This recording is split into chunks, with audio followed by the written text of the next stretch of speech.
Hello and welcome back. Today we are February 3rd and I am still here doing this series.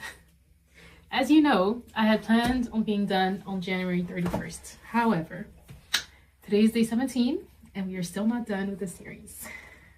It is painful for me to admit this, but I have made peace with the fact that I did not reach my goal to be done on January 31st, and that's just that. And I have to be okay with it because there's nothing I can do at this point except keep going, which is what I'm going to do because I promised myself that I was going to finish this, and I will finish this. I don't know how long it's going to take me. I'm really hoping it won't take me more than the next couple days, but with the way things have been going, I can't promise you anything, and I can't promise myself anything, but I am pushing myself to finish because that's a standard I have for myself. So it's okay. I'm gonna keep going because I promised myself that I would get to the finish line. My capacity and planning did not agree with me. I had a different agenda, but my resilience and my self-awareness will get me to the finish line.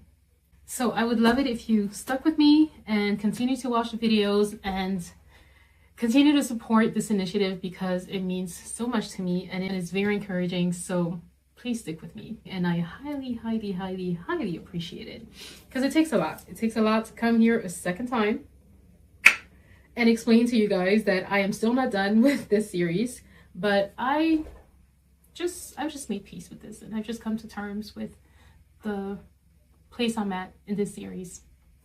I've just come to terms with the idea that my goal was not reached on the date that I wanted to be reached, but I am still in this race and I will continue and keep going. Hopefully you'll join me for the ride. These are all lessons I'm learning and I'm sharing in real time. So you can see that as I'm talking about these topics, I'm actually experiencing things and I'm learning. So everything I'm sharing is not just theoretical, it is real life experience. And you're seeing it happen as it unfolds. Even I didn't know I would be here, but you get the privilege of seeing me. I don't want to say make a fool of myself, but get the privilege of seeing me go through the exact things I am talking about in these videos. So hopefully it makes it even more real for you as it does for me. So day 1 through 11, we talked about a lot of principles. Day 12 through 15 or 16, we talked about having one aim. We narrowed things down to 90 days.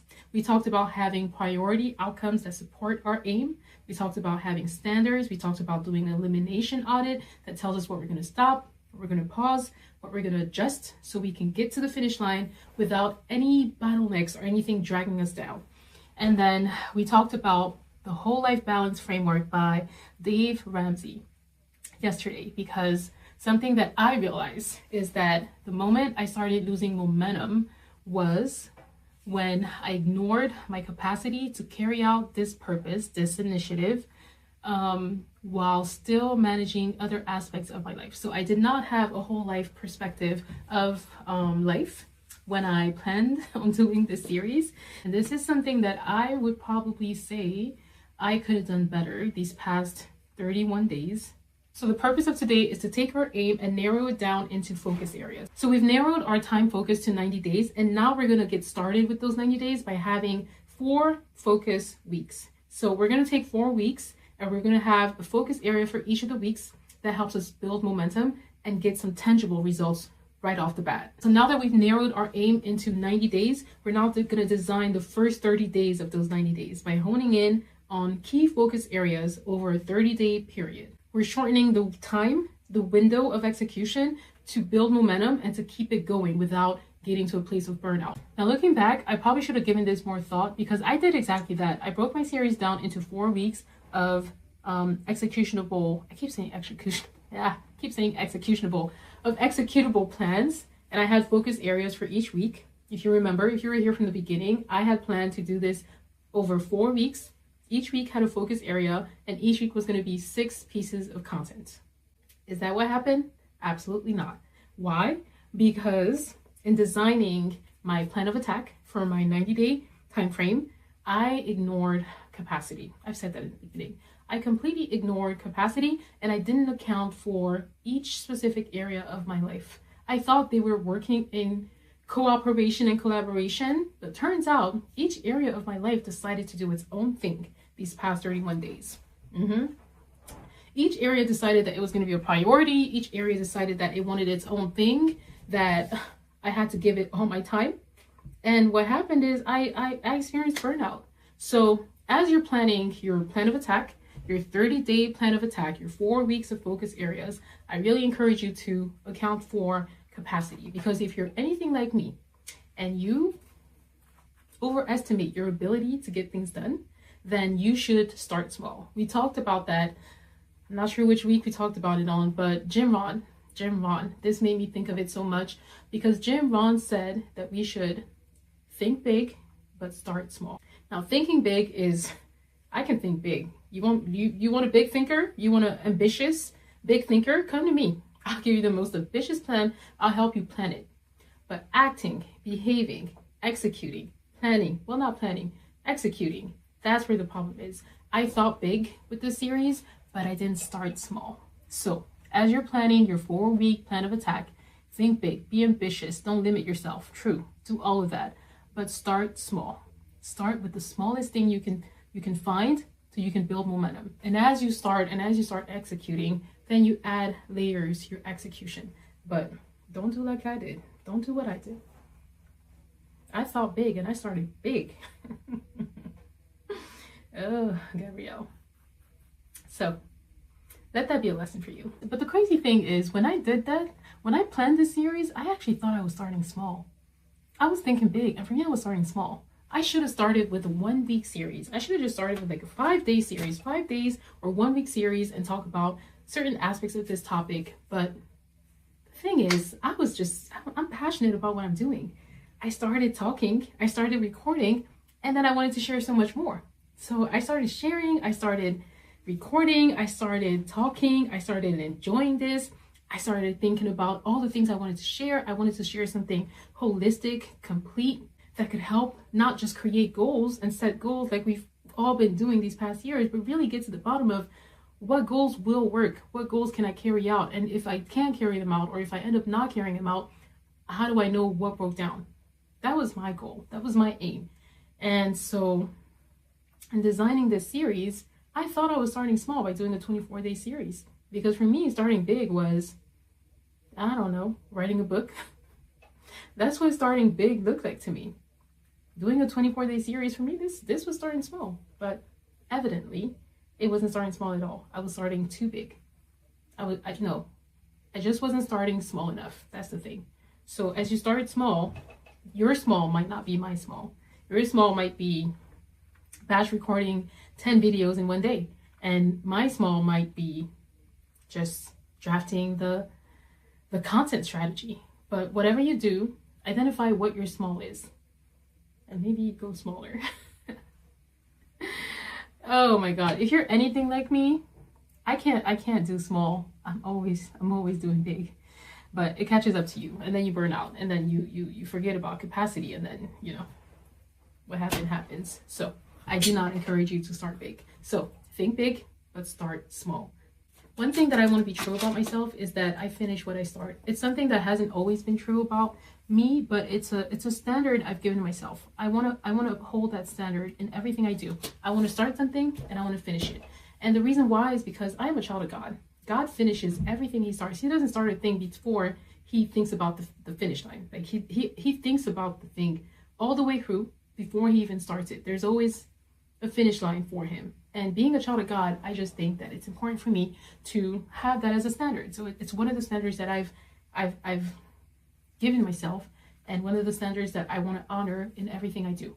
Because the idea for me is, at the end of the day, no matter what happens, no matter who's cheering me on or who isn't, no matter who's with me or who isn't, there's always going to be someone at the finish line. There will always be at least 2 people at the finish line. No matter who's cheering me on, no matter who starts with me, no matter who encourages me, I know for a fact that when I reach that finish line, there's always going to be 2 people.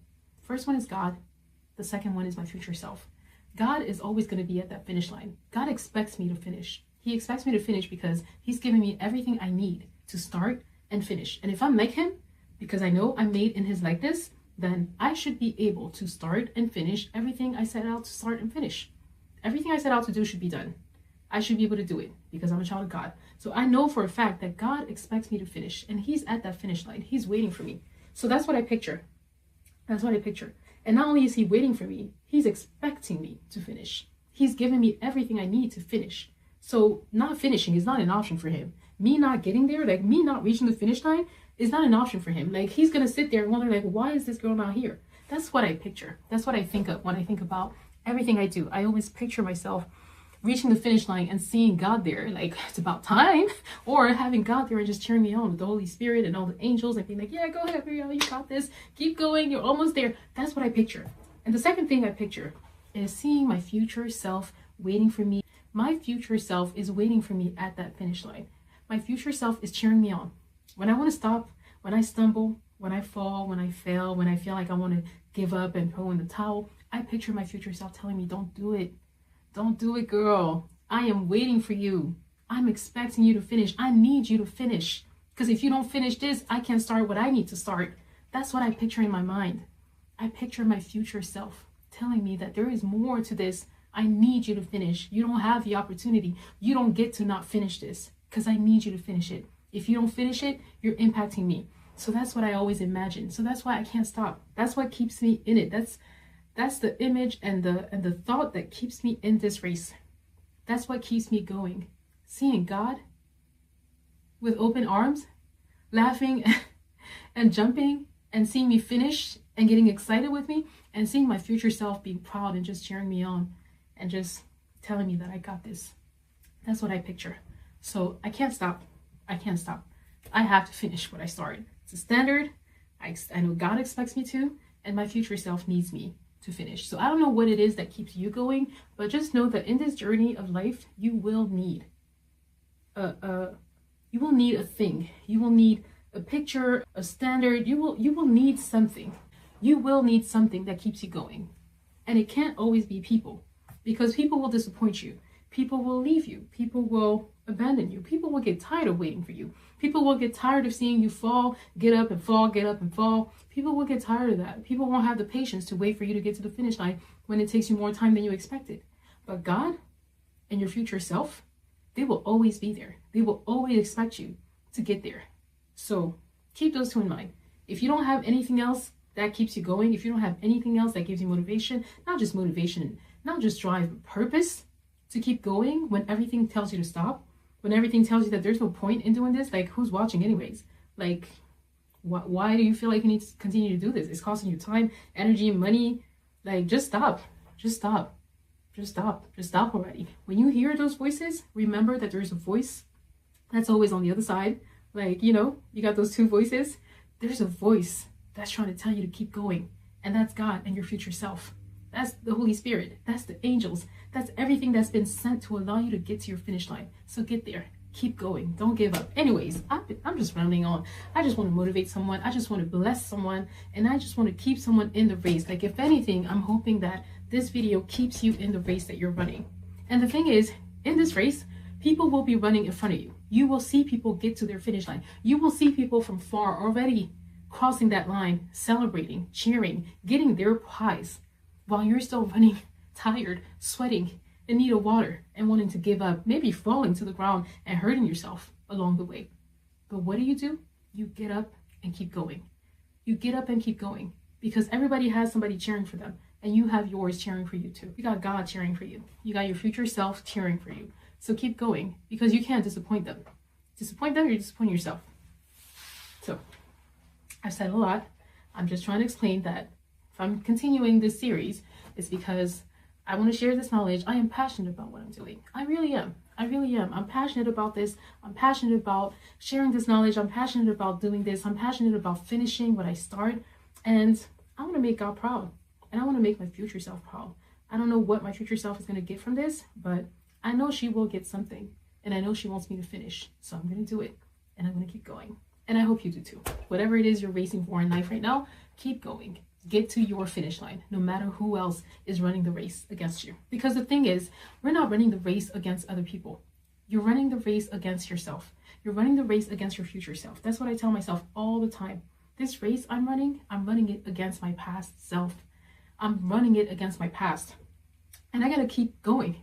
I gotta be faster. I gotta run at a faster pace than my past self. My past self cannot catch up to me. I cannot be at the same level and running at the same pace as my past self. How am I gonna beat it? I need to beat my past self. So that's another thing. Your past self is always behind you. Keep it behind you. Keep your past self behind you. And you keep running towards your future self. Because your past self and you have nothing to share. Nothing.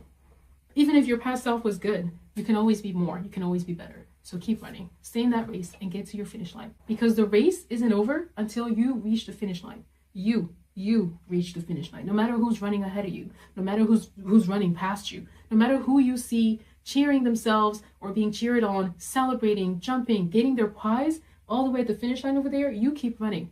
Because your race, the race that you're running, isn't over until you reach the finish line. So if you're still in it, you keep racing. You keep running until you get to the finish line. Because the race is you against yourself. It's you against your past self towards your future self. That's the real race that we're running. So I've said a lot. I'm gonna stop here. This wasn't even what I was supposed to talk about in this video, but I guess I just had to say it. Hope this blesses someone. So this week, since we're talking about racing, this week is about movement. This week is about movement, is about motion. So the idea on week 1 is to start. That's it. We just want to start. So think about this, think big, but start small. So think about the smallest, quickest, fastest way you can start so you can quickly build momentum by checking something off your list. That's going to keep you going. That's going to get you going. That's going to get you excited about the upcoming weeks. But as you start, again, consider capacity and start small. So that's week 1. Week 2, we're building. We're building on the momentum that we were able to build, that we were able to create on week 1.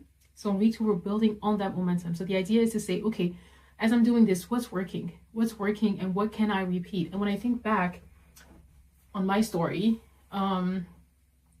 on week 2, I had built momentum because I had been posting. But the thing is, I was really getting excited about this, and I was really getting excited about everything I was sharing. I was passionate about what I was doing. So instead of staying focused and doing videos and staying on topic and making them a certain duration so that the editing time would also be accounted for, I kind of went on and expanded my videos because I got excited about this. So I would say that at that point, my burning desire and my passion made me think that I could continually make these videos, that I could continue at that pace. But week 2, I feel, is a time when I would say on week 2, I was posting, but my capacity was starting to scream at me.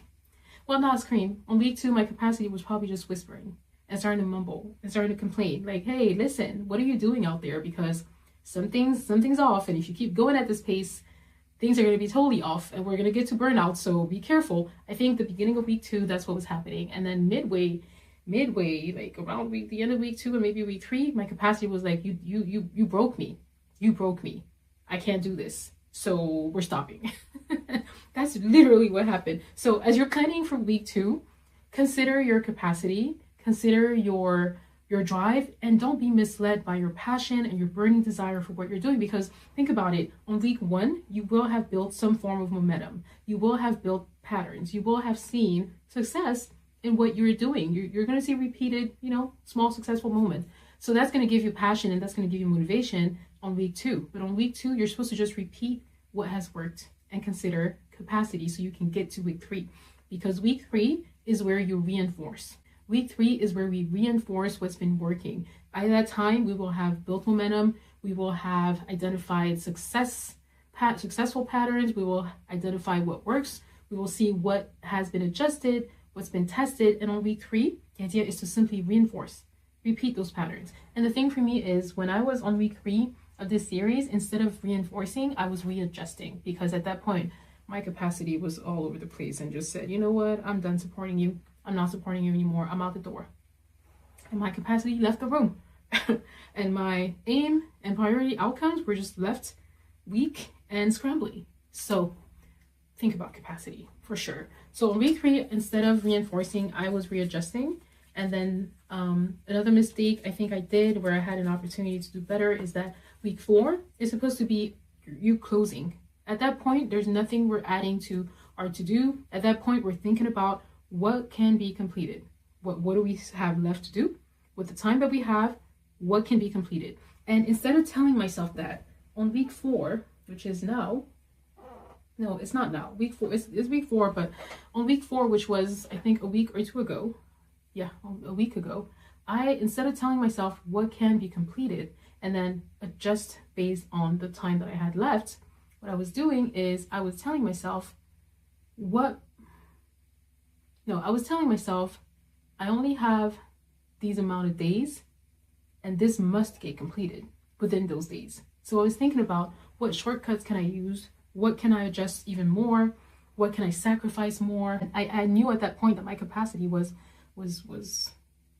overwhelmingly broken, but yeah, I was breaking the camel's back at that point. However, I still felt like if I just pushed a little more, I could get to the finish line and then we'll be done and we'll rest and this will all be old news. But my capacity wasn't having it. So I think that what I should have done was exactly what I'm telling you, is that on week 4, there's you haven't added anything. If you've had to readjust, you are now considering, okay, with the time I have left, what can I do? What can get done considering my whole life? So the key areas of life, what can get done considering my capacity, and what's going to move my aim forward? What should I focus on that's really going to make a difference and move my aim forward? That's what I should have been telling myself and asking myself on week 4. But instead, I was telling myself, I want to get to January 31st and be done with this because I said I was going to reach that goal. And I forgot that my goal is to finish the series, is to post the content.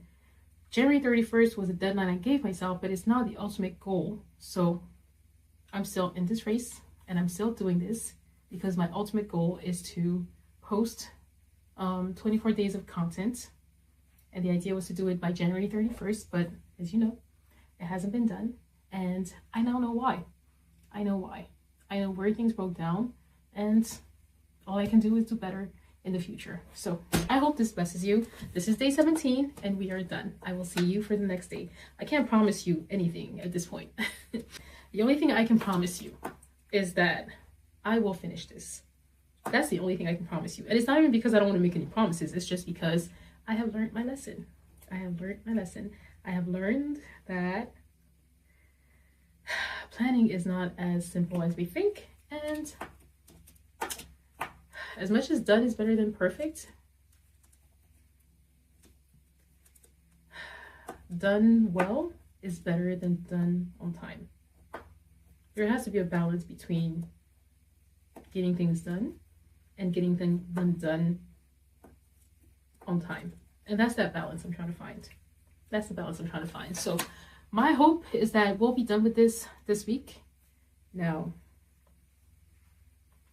I just got to talk to my capacity and my and the other areas of my life to see what they got going on. Hopefully they don't have any surprises for me this week, but if we just go with my logic and my plan, we will be done this week. Now, if I talk to my capacity and the other areas of my life and they got plans of their own, we might have to make an adjustment, but by God's grace, we'll be done this week. All right, I will see you tomorrow. Well, I will see you for the next day. Bye.